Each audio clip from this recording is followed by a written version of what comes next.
On est live. Puis j'enregistre en plus. C'est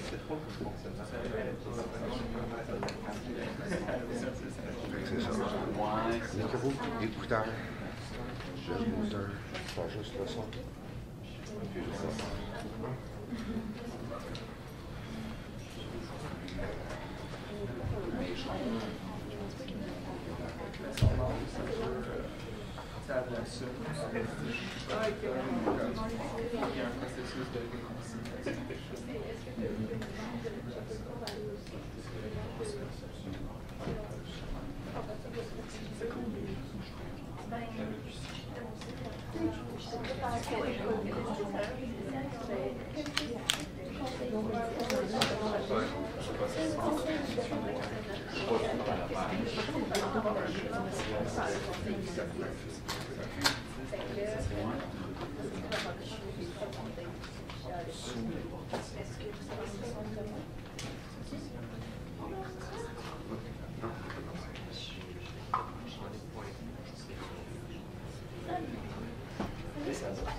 J'étais quand même allé me présenter au premier cours parce que le prof ne check pas sur les clients. Je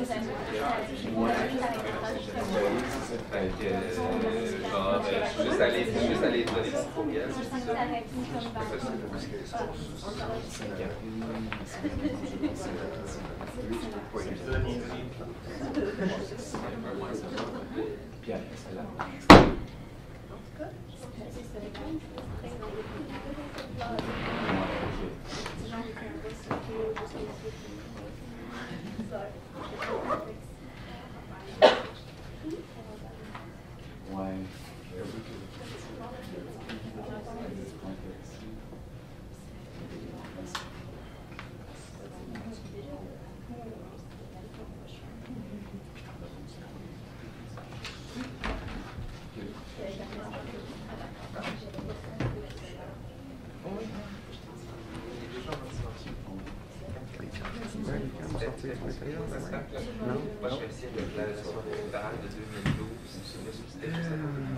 Je dois monter 300 pièces à quelqu'un. Ah, j'ai pas payé. Tu sais, moi, genre, comme, sans chance, tu vois, François, je fais ça moi. Non, non, mais genre, je fais comme l'applaudis, je fais comme, je check les messages, genre, juste comme message, tellement lié, tout ça. Tu sais, genre, comme, le monde m'appelait, je fais comme ça, il y a un peu de réponse, je fais pas le temps, c'est la cible. Sans y avoir d'autres, il y a des c'est la première fois. Je vais répondre au téléphone, oui, je t'appelle. C'est le premier modèle de mon téléphone, ce là. OK. Ben oui, ah ben oui. Tu sais, s'il y a pas eu quelque chose, puis ça passe. Pendant qu'elles sont pas. Comment t'appelles ça en français, une botte? Un écrou? Ah, mais c'est pas ça.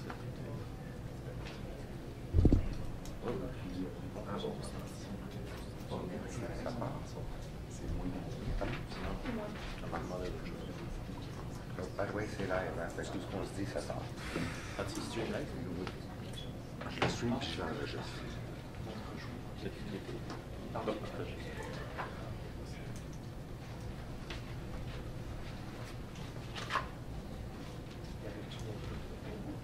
Mais toi, c'est quoi? C'est celui-là ici, là, tu parles? Là? Ah non, non. Je pensais que l'écrou, c'était ce qui glisse dans la boîte. Non, ça, c'est la vis. La vis? Ben un peu. Ouais, non. OK. L'écrou, tu as raison, c'est ce morceau-là. Lui, au bout, c'est le boulon. Le boulon puis l'écrou.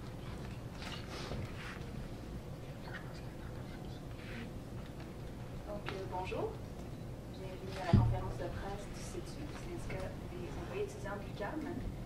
On va procéder de façon très simple. On parle de 10 minutes où nos trois personnes que je vais vous présenter tantôt vont vous parler. Puis, par la suite, il va y avoir une brève période de questions. Si vous voulez avoir des entrevues un à un, ça sera possible. Venez me voir. Puis, c'est Chloé qui va faire les entrevues. Justement, pour les présentations, on a Chloé Fortin-Côté, qui est porte-parole du CETU. Par la suite, on a Nadia Lafrenière, qui est membre du CETU et étudiante au doctorat en mathématiques. Puis, finalement, on a Marjolaine Deneau, qui est coordonnatrice du Fonds de solidarité du CETU, ainsi que membre du comité de négociation du CETU. Donc, merci beaucoup d'être là. En fait, si on vous a invité ici, c'est pour parler de l'état des négociations avec l'UQAM.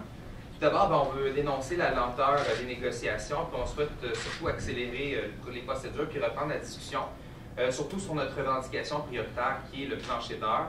Parce que pour le moment, dans les plus récents développements du conflit de travail, l'administration ne nous a montré aucune volonté de vouloir s'assurer qu'il y a un minimum d'heures globales pour les étudiants et étudiantes employés.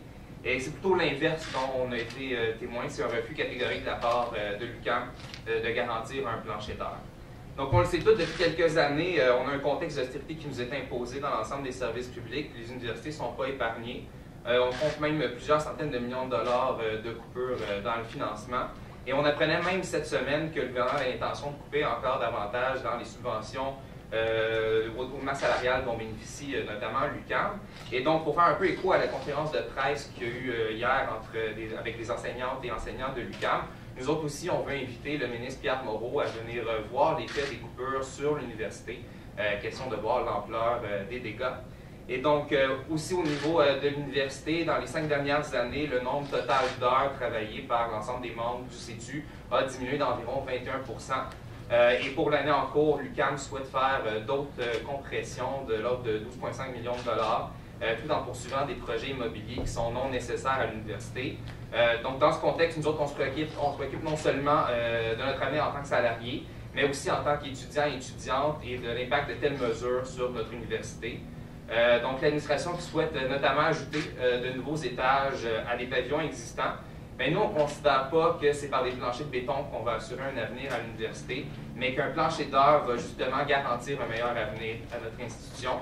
Et c'est pourquoi on considère que notre revendication du plancher d'heures, c'est une revendication primordiale, vraiment fondamentale pour assurer une meilleure qualité de vie à l'UQAM et une éducation qui est accessible et un enseignement de qualité. Et pour en parler plus longuement, je vais céder la parole à ma collègue. Donc, merci. Comme Chloé l'a dit, le plancher d'heures, c'est une revendication prioritaire. Depuis le début, c'est clairement ce qu'on demande.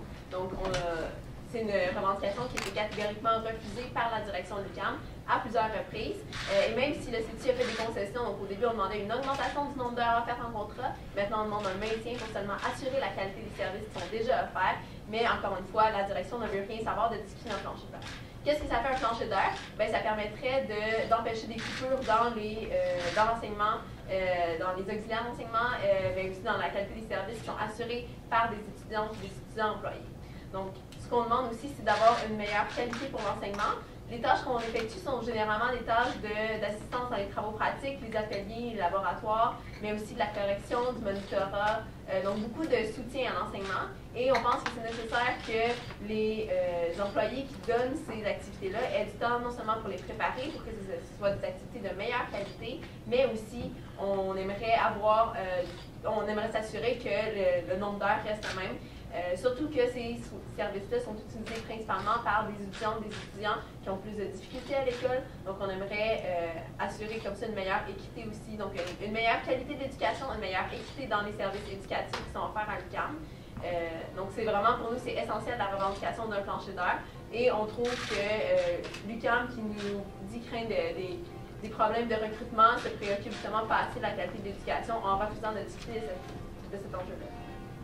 Le plancher d'heures permettrait aussi d'assurer une meilleure accessibilité aux études supérieures Pourquoi? Parce qu'on est d'abord étudiante et étudiant en tant qu'étudiant employé et on pense qu'avec des meilleurs revenus, avec un minimum d'accessibilité, un minimum de revenus, ben, on assure comme ça une accessibilité qui est plus grande aux études supérieures. Aussi, les contrats qui sont offerts aux auxiliaires d'enseignement permettent d'avoir accès à des bourses qui sont offertes à l'UQAM et ainsi favoriser une meilleure formation pour les étudiantes et les étudiants. Également, nos tâches en tant qu'employés étudiants sont une expérience qui est complémentaire à notre formation.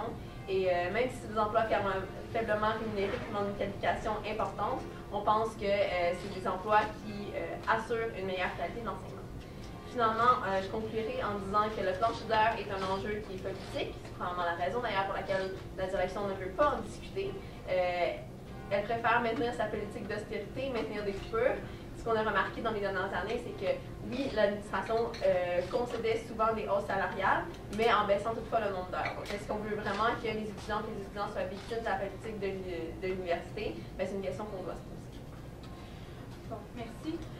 Avec la diminution drastique des heures de travail qui sont attribuées aux employés étudiantes et étudiants, la précarité est nécessairement grandissante.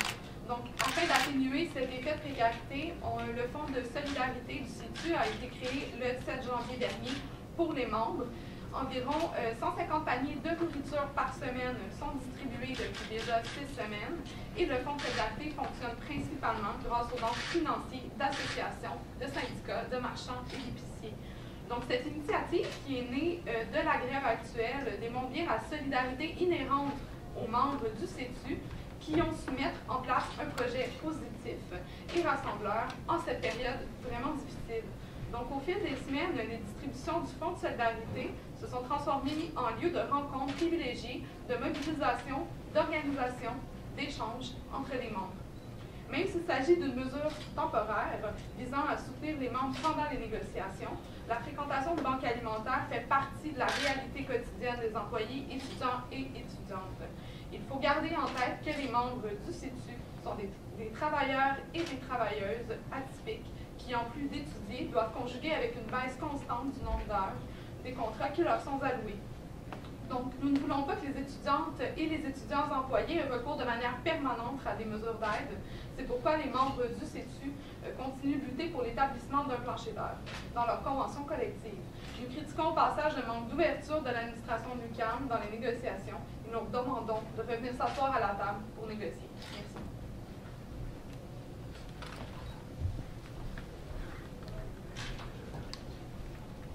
Donc, on pourrait limiter la période de questions. Vous pouvez poser vos questions soit aux trois personnes ou diriger vos questions. Donc, on pourrait y aller. Est-ce qu'il y a des personnes qui ont des questions? Oui. Bonjour, Simon Lucier, 99 Médias. L'injonction est toujours en cause, elle n'a toujours pas le droit de piqueter à aucun des établissements de l'UQAM, si je ne me trompe pas. Effectivement, c'est limité en fait à 3 personnes par entrée. Donc, il y a toujours du piquetage dans la distribution de tracts à plusieurs bords de l'université, beaucoup au campus des sciences, également aussi au pavillon central par les portes du métro surtout. Mais on se dirige bien évidemment vers des moyens d'action alternatifs. Là, par exemple, vous êtes sûrement au courant qu'on est allé manifester devant la maison de M. Robert Proulx ainsi que M. René Côté qui sont membres du CA. Donc, c'est des moyens alternatifs qu'on est obligé de trouver à cause de l'injonction justement. Donc, on continue d'élaborer ce type d'action-là. Donc, dans les prochaines semaines, vous allez sûrement voir d'autres apparaître. Merci. Donc, on pourrait prendre une autre question. Oui. Louis des Hôtels, Champs Libre, est-ce que justement il y a des actions qui sont prévues dans un futur proche en termes de...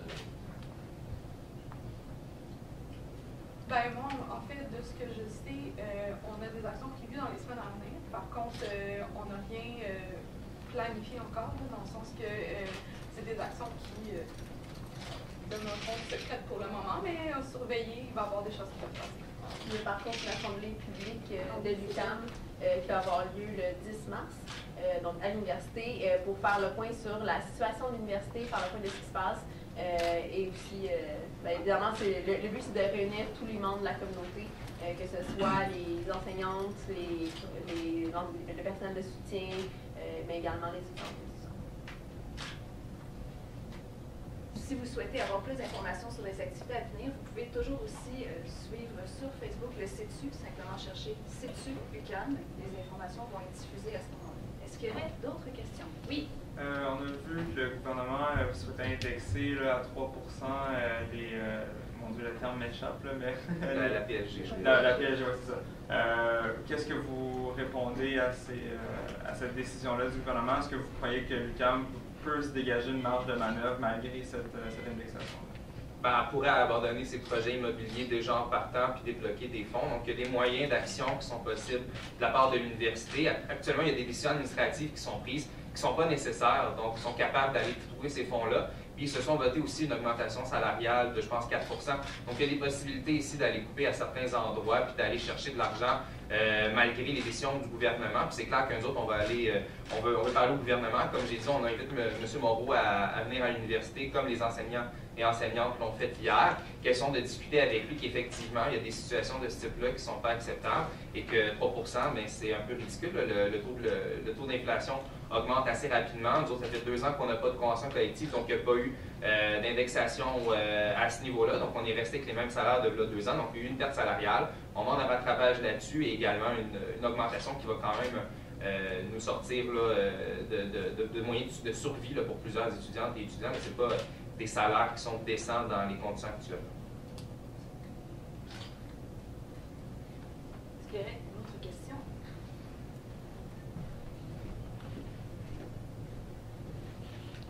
Donc, ça mettrait fin à la conférence de presse. Si vous voulez des entrevues un à un, vous pouvez venir me voir et donc les entrevues vont se faire avec Chloé Contact-Côté. Merci.